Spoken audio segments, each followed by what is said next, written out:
It's time for our TV roundup. We're going to talk about Awake, which premieres on NBC in March. David, Dennis, you all have just seen it. What did you think about it? So Awake is about a police detective who suffers a horrible car accident and is thrown into two alternate realities. In one reality, his wife has died and his son has survived the accident, and in the other reality, it's vice versa.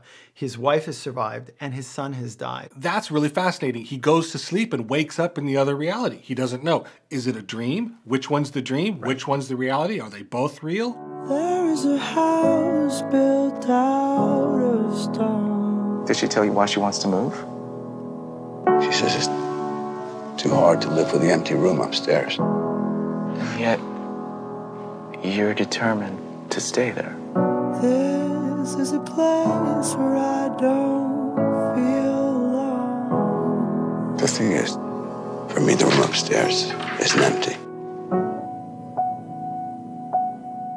And it's also a police procedural, so there's a crime that happens, but there's actually two crimes that have happened, one in each of the realities, and he has to solve them both. But what's interesting is that the clues from one crime bleed into the reality of the other crime. It's a 1-hour drama. Mm-hmm. It's a one-hander starring Jason Isaacs. It has a closed-ended A story. So in other words, the bad guy gets caught at the end of every episode.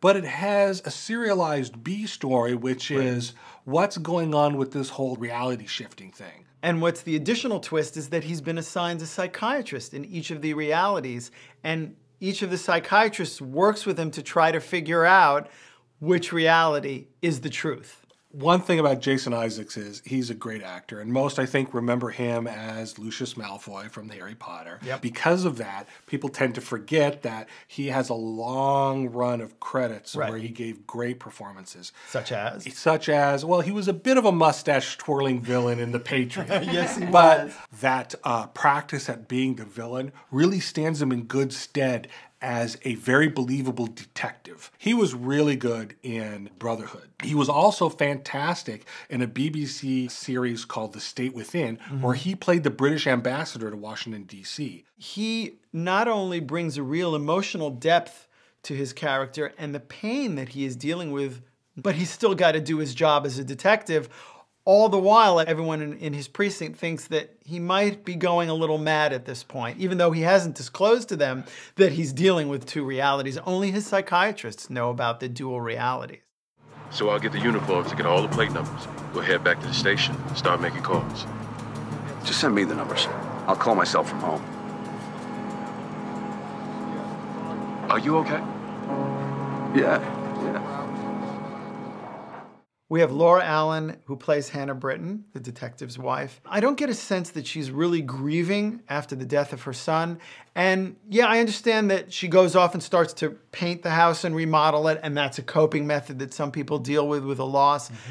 But I really feel like Michael is suffering with the loss of his son. I don't know if I agree with you on that. Laura Allen is doing a really good job trying to portray someone who's sublimating their grief. Michael, Jason Isaacs' character, has to deal with it every day.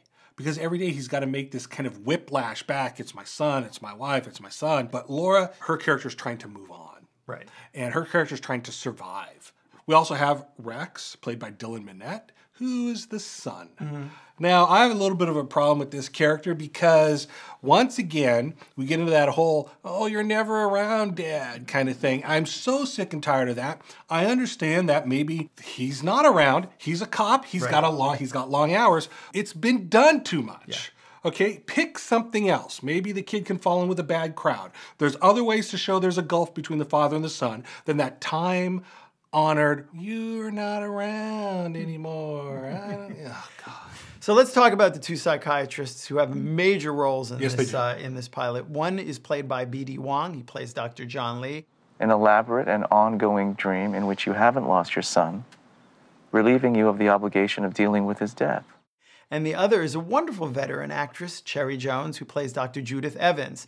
And they're both very different styles of psychiatrists. B.D.'s character is very confrontational. Cherry Jones's character, Dr. Ruth Evans, is very conciliatory and accommodating. We come up with all sorts of ways to get through the loss of a loved one, like your son taking up his mother's sport to maintain some sense of connection with her.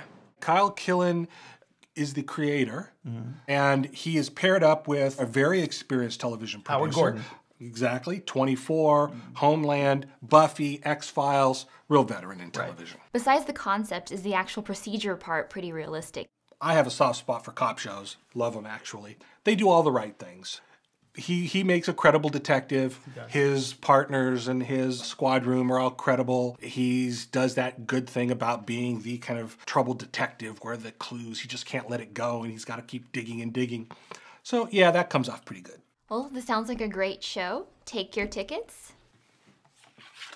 A veteran cast and a tightly written pilot make this a fascinating show.